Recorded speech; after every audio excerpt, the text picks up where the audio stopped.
Parents rely on infant formula to keep their baby safe and healthy, but new testing by Consumer Reports found trace levels of heavy metals and other chemicals in some products. Here's what they discovered in their latest investigation. Last year, Consumer Reports found lead and arsenic in some infant formulas. Now, scientists tested dozens more products for potentially harmful contaminants.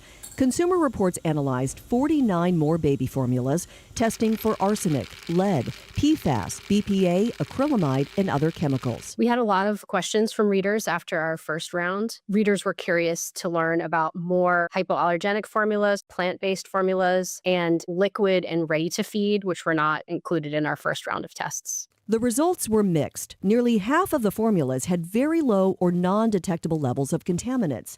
About a third of liquid formulas and more than half of powdered formulas earned top choice ratings for very low or undetectable levels of concerning chemicals.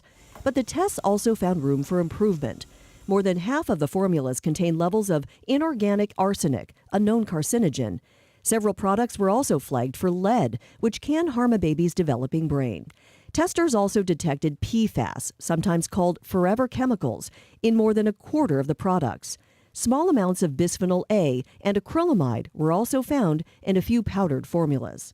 All of the formulas in these tests are ultimately safe to feed your baby. CR's experts are using the most protective levels to assess health risks and compare formulas to one another because it's such an important food, and we believe that parents really want more information.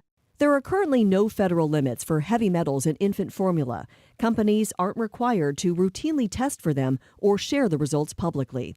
Manufacturers told Consumer Reports that they stand by the safety of their products, saying they conduct extensive internal testing and that any contaminants fall within regulatory limits.